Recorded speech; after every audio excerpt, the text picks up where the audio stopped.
Welcome to நிதி embroidery. Hi friends, இன்றைக்கி நம்ம பார்க்க போகிறது ஒரு சின்ன ஃப்ளவர் செய்ய போகிறோம். அதை நம்ம சுடிதாரில் வச்சு ஸ்டிச் பண்ண போகிறோம். சுடிதாரோட நெக் டிசைன். ஸோ இப்போ நான் வந்து எல்லோ கலர் த்ரெட் வந்து சில்க் த்ரெட் தான் எடுத்திருக்கேன். 10 ஸ்டாண்ட்ஸ் எடுத்திருக்கேன். நீடில் நம்பர் 8 எடுத்திருக்கேன். ஒரு சின்ன லூப் மாதிரி போட்டுக்கலாம். லூப் போட்டுட்டு 1 2 3 4 5 6 செயின்ஸ் போட்டு ஃபஸ்ட்டு செயினில் கொண்டு போய் லாக் பண்ணுறேன். ஸோ எனக்கு ஒரு லூப் வந்து எனக்கு க்ரியேட் ஆகும், ஒரு ரிங் வந்து எனக்கு க்ரியேட் ஆகும். அந்த ரிங்குள்ளே தான் நான் தைக்க போகிறேன். லாக் பண்ணுறது ஸ்லிப் ஸ்டிச்சில் லாக் பண்ணிக்கோங்க. தென் ஒரு செயின் போட்டுட்டு ஃபுல்லாக சிங்கிள் க்ரோஷா தான் நான் போட போகிறேன். 12 டைம்ஸ் நான் வந்து சிங்கிள் க்ரோஷா போட போகிறேன். அந்த ரிங்குள்ளே விட்டு ஒரு 6 செயின் போட்டு ஃபஸ்ட்டில் லாக் பண்ணியிருக்கோம். அப்போது ஒரு ரிங் மாதிரி நமக்கு க்ரியேட் ஆகும். அதுக்குள்ளே விட்டு நம்ம வந்து 12 டைம்ஸ் வந்து சிங்கிள் க்ரோஷா போட்டுக்கலாம். 10 த்ரெட்ஸ் அப்படிங்கிறதுனால சென்டரில் வந்து நல்லா திக்காக கிடைக்கும். நான் 2 கலர் எடுத்திருக்கேன். எல்லோ கலர் வந்து பேஸ்க்கும், அதாவது சென்டரில் இருக்கும். சுற்றி வர பெட்டல்ஸ் வந்து ரெட் கலர் அப்படி எடுத்திருக்கேன். ரெட் கலரோட த்ரெட் வந்து நான் 6 ஸ்டாண்ட்ஸ் தான் எடுத்திருக்கேன். நடுவில் இருக்க பேஸ் வந்து திக்காக இருக்கணுன்றதுக்காக மட்டும்தான் அதை வந்து 10 டைம்ஸ் எடுத்திருக்கேன். 10 ஸ்டாண்ட்ஸ் எடுத்திருக்கேன். நம்ம 12 டைம்ஸ் வந்து சிங்கிள் க்ரோஷா போட்டுடலாம். இந்த எக்ஸ்ட்ரா த்ரெட்டெல்லாம் நான் உள்ள நடுவில் வச்சே தான் எடுத்துகிட்டு வருவேன். எண்டில் முடிஞ்சதுக்கப்புறம் அதை நம்ம கட் பண்ணி விட்டுக்கலாம்.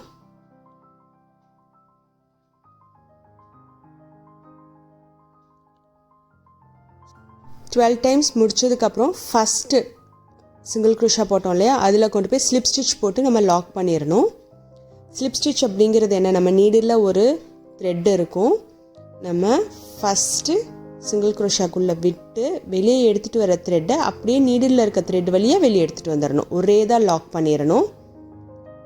தென் ஒரு செயின் போட்டு அதை கட் பண்ணி எடுத்துருங்க. இப்போது இதை நீடில் விட்டு நம்ம வெளியே எடுத்துருவோம் இல்லையா, அந்த மாதிரி எடுத்துகிட்டு ரெட் கலர் த்ரெட்டை நான் இதோட ஜாயின் பண்ணுறேன்.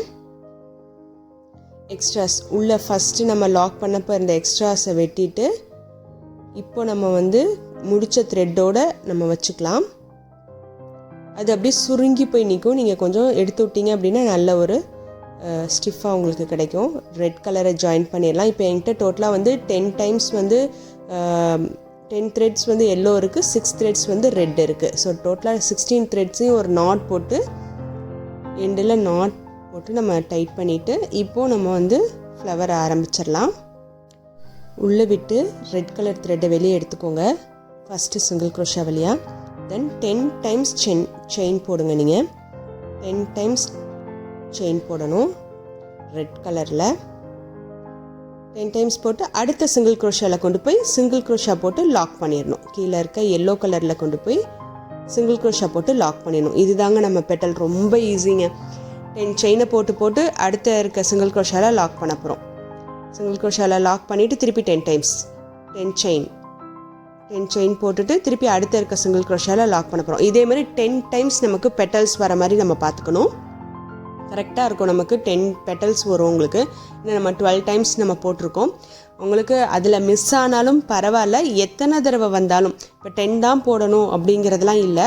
உங்களுக்கு அந்த ஃபுல் லேயர் எத்தனை தடவை வருதோ அத்தனை தடவை போட்டுக்கோங்க. அந்த ஃப்ளவர் வந்து கம்ப்ளீட் ஆகணும், அவ்வளோதான்.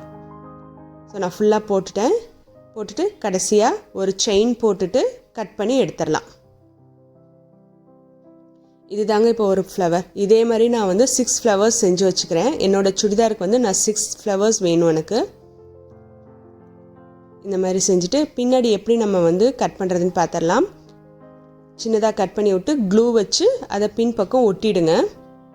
நம்ம வச்சு தச்சுருவோம், அதனால் ஒன்றுமே ஆகாது. பேக் சைடு நம்ம ஒட்டிடுங்க. இந்த மாதிரி உங்களுக்கு ஃப்ளவர் கிடச்சிரும்.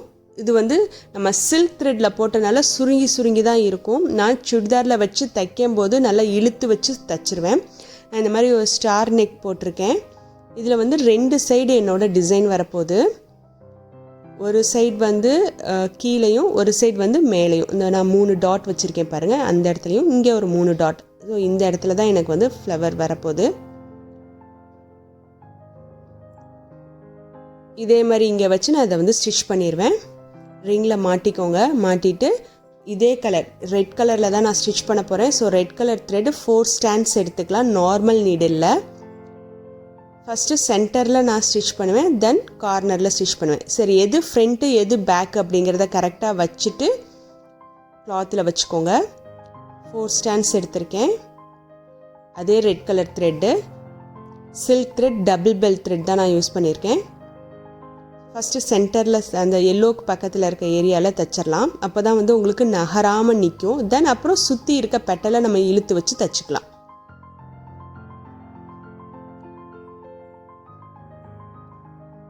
ரொம்ப ஈஸியான பெட்டல், ரொம்ப ஈஸியாக நம்ம ஒரு சுடிதாரை நம்மளால் டிசைன் பண்ண முடியும். கேட்டிருந்தாங்க ரொம்ப ஈஸியாக வந்து எனக்கு என் சுடிதாரை நான் டிசைன் பண்ணிக்கணும் அப்படின்னு சொல்லி கேட்டிருந்தாங்க. ஸோ அதனால் இந்த டிசைன் வந்து நம்ம போஸ்ட் பண்ணுறோம். பிடிச்சிருக்கா அப்படிங்கிறத கமெண்ட் பாக்ஸில் கமெண்ட் பண்ணுங்கள். மறக்காமல் சப்ஸ்கிரைப் பண்ணுங்கள், லைக் பண்ணுங்கள், ஷேர் பண்ணுங்கள் எல்லாருக்கும்.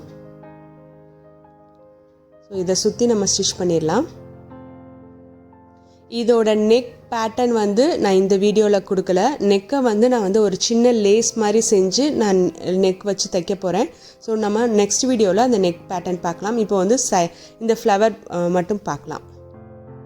ஃப்ளவரும் சுற்றி வர லீஃபும். ஸோ இந்த நான் சுற்றி தைச்சிட்டேன் பாருங்கள். நான் கொஞ்சம் கூட ஆடலை, நல்லா ஸ்டிஃபாக நிற்கிது. இப்போ நம்ம சுற்றி வர பெட்டலாக இழுத்து வச்சு, ஏன்னா சில்க் த்ரெட்டில் நம்ம தைச்சிருக்கனால பெட்டல்ஸ் வந்து சுருங்கிட்டு தான் நிற்கும், ஸ்டிஃப்னஸ் கிடைக்காது. இதே நீங்கள் வந்து ஆங்கர் த்ரெட்டில் நல்லா திக்கான த்ரெட்டில் நீங்கள் தைச்சிருந்தீங்கன்னா அப்படியே பெட்டல் அப்படியே புல்லன்லலாம் தைச்சிருந்தீங்கன்னா அப்படி பெட்டல் அப்படியே ஸ்டிஃபாக நிற்கும். இழுத்து வச்சு எண்டில் அந்த பெட்டலோட எண்டில் துணியோடு சேர்த்து லாக் பண்ணிவிடுங்க. இப்போ உங்களுக்கு ஸ்டிஃபாக நின்றுக்கும். அதில் உங்களுக்கு வந்து ஸ்டிஃபாக இருக்கும். மற்ற த்ரெட்ஸ்லனா ஏன் சில்க் த்ரெட் நான் எடுத்திருக்கேன் அப்படின்னா வந்து லுக்கு ரொம்ப நல்லா இருக்கும், ஷைனிங் இருக்கும். எம்ப்ராய்டரி த்ரெட்டோட வந்து சில்க் த்ரெட்டில் வந்து ஷைனிங் நல்லா இருக்கும். உங்களுக்கு டிசைன் பார்க்க ரொம்ப லுக்காக இருக்கும். இது வந்து ரா சில்க்கு. ஸோ இந்த சுடிதாரோட கிளாத் வந்து ரா சில்க்கு. ஸோ இதுவும் கொஞ்சம் ஷைனிங்காக இருக்கனால உங்களுக்கு வந்து போடுற டிசைனும் கொஞ்சம் ஷைனிங்காக இருந்துச்சு அப்படின்னா நல்லாயிருக்கும். ஸோ மோஸ்ட்லி நான் ரா சில்க் போடும்போது எல்லாமே நம்மளோட எம்ப்ராய்டரி த்ரெட்டு, ஆரிக்கு போடுற த்ரெட்டு, நம்ம குச்சுக்கு கட்டுற த்ரெட்டு, அந்த சில்க் த்ரெட்டில் தான் நான் வந்து ஃபுல்லாக டிசைன்ஸ் பண்ணுவேன். பட் என்ன அப்படின்னா நம்ம நிறையா ஸ்டாண்ட்ஸ் எடுக்கிற மாதிரி இருக்கும். கம்மியாக எடுத்தால் பத்தாது, திக்னஸ் பத்தாது. இதே ஹேண்ட் எம்ப்ராய்டரி த்ரெட் இருந்தால் நமக்கு திக்னஸ் நல்லா கிடைக்கும். ஸோ இங்கே பாருங்கள், நல்லா இழுத்து வச்சு அந்த ஃப்ளவர் எல்லாத்தையும் நான் முடிச்சிட்டேன். இழுத்து வச்சு தைச்சிங்கன்னா ரொம்ப அழகாக இருக்கும். இதே மாதிரி 3 ஃப்ளவரையும் நம்ம தைச்சிடலாம். மற்ற 2ஐயும் தைச்சிடலாம். இப்போ நம்ம ஒன்று தைச்சி காமிச்சு வச்சு மற்றதையும் தைச்சிடலாம். இந்த மாதிரி கம்ப்ளீட் பண்ணிவிட்டேன். நடுவில் வந்து பேர்ல் வச்சு நம்ம ஃபில் பண்ணிடலாம். இதுக்கு சுற்றி இருக்க லீஃப் வந்து நான் ரேண்டமாக வரைஞ்சிட்டேன். லைன்ஸ் வந்து ரேண்டமாக போட்டுட்டேன். ஃப்ளை ஸ்டிச் தான் நான் இதுக்கு கொடுத்துருக்கேன்.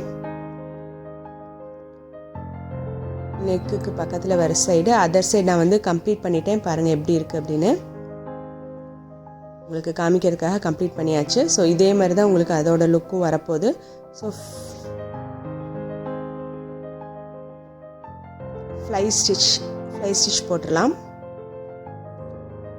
த்ரெட்டை எடுத்துகிட்டு கீழே விட்டு சைடில் குத்துறேன் ஒரு வி ஷேப்க்கு 2 பக்கமும். அதாவது 3 லைன் போட்டிங்கன்னா உங்களுக்கு, அதாவது புதுசாக போடுறவங்க 3 லைன்ஸ் போட்டு மிடில் லைனில் வந்து ஆரம்பித்து ஸ்டார்ட் பண்ணுங்கள். பட் வந்து 3 லைன் போட்டோம் அப்படின்னா வந்து நம்ம அழிக்க முடியாது, அந்த லைன்ஸ் தெரியும். அதனால் நான் சிங்கிள் லைனில் போடுறேன். 2 சைடும் நம்ம வந்து கரெக்டாக ஒரு ஈவன் டிஸ்டன்ஸில் வச்சு நம்ம எடுத்துக்கணும். திருப்பி சென்டரில் உள்ளே விடுங்க. ஒரு சைடில் ஆரம்பித்து அனதர் சைட்லேருந்து உள்ளே விடுங்க. த்ரெட்டை நீடிலுக்கு கீழே வச்சுக்கோங்க. இப்போ வந்து ஒரு ஒய் ஷேப்பில் உங்களுக்கு கிடைக்கும், வி ஷேப்பில் கிடைக்கும். கீழே கொண்டு போய் குத்துனீங்க அப்படின்னா ஒய் ஷேப் உங்களுக்கு கிடச்சிரும். இதில் வந்து த்ரெட் வந்து 4 ஸ்டாண்ட்ஸ் நான் எடுத்திருக்கேன், க்ரீன் கலர். திருப்பி சைடில் எடுக்கிறேன். லெஃப்டில் எடுத்து ரைட்டில் குத்தி சென்டரில் கொண்டு வரேன். ஒரு வி ஷேப்பை நம்ம ஃபார்ம் பண்ணணும். அதான் ஃபெதர் ஸ்டிச் நல்லாயிருக்கும், ஃப்ளை ஸ்டிச் நல்லாயிருக்கும். ஃபெதர் ஃப்ளை எல்லாமே ஒரே மாதிரி தாங்க வரும், சின்ன டிஃப்ரென்ஸ் தான்.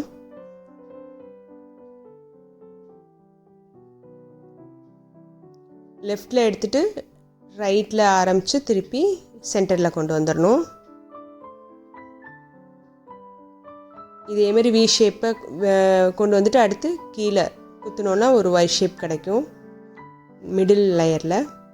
இதே மாதிரி ஃபுல்லாக கம்ப்ளீட் பண்ணிடலாம். ரொம்ப ஈஸியான ஸ்டிச்சு. அதேமாரி நான் நெக்கில் போடுற லேஸும் வந்து ரொம்ப ஈஸியான ஸ்டிச்சு. உங்களுக்கு அடுத்த வீடியோவில் நெக்கை எப்படி ஃபில் பண்ணுறது, ஒரு லேஸ் எப்படி போட்டு நெக்கில் வைக்கிறது அப்படிங்கிறத காமிக்கலாம்.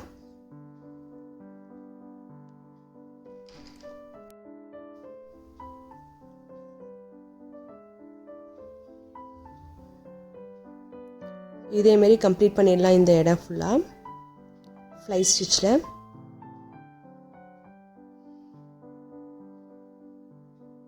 கண்டினியூஸாக பார்த்துட்டே இருந்தீங்க அப்படின்னா உங்களாலே போட முடியும்.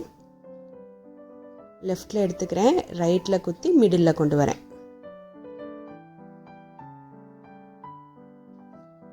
ரிங் நல்லா ஸ்டிஃபாக இருக்கனால நம்ம திருப்பி நடுவில் குத்தி எடுத்துகிட்டு வரும்போது கொஞ்சம் கஷ்டமாக இருக்கும். நீங்கள் ஆரிக்கு தான் நீங்கள் ரொம்ப ஸ்டிஃபாக வச்சுருக்கணும், ஹேண்ட் எம்ப்ராய்டரிக்கு வந்து ரொம்ப ஸ்டிஃபாக வச்சுக்கணும்னு அவசியம் இல்லை. அதனால் நீங்கள் கொஞ்சம் லைட்டாக லூஸாக கூட வச்சுக்கலாம் ரிங்கை. மிடில் இருந்து லெஃப்ட்டுக்கு போகிறேன், திருப்பி ரைட்டில் குத்தி மிடிலுக்கு வரேன். த்ரெட்டை நீடிலுக்கு கீழே கொடுத்துட்றேன். நீடிலுக்கு கீழே கொடுத்துட்டு எடுத்தீங்க அப்படின்னா உங்களுக்கு ஒரு லாக் மாதிரி கிடைக்கும். திருப்பி மிடில்லேருந்து லெஃப்ட்டு, திருப்பி ரைட் சைட்லேருந்து திருப்பி அதே மிடில்.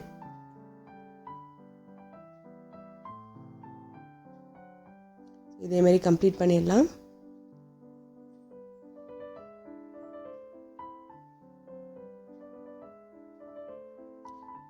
நூல் வந்து ரொம்ப கடைசி வரைக்கும் தைக்காதீங்க, நாட் போடுறதுக்கு கஷ்டமாக இருக்கும்.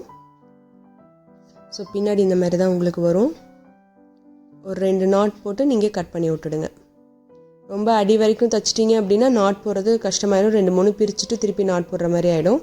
மறந்துடுவோம், நம்ம கடைசி வரைக்கும் தைச்சிருவோம்.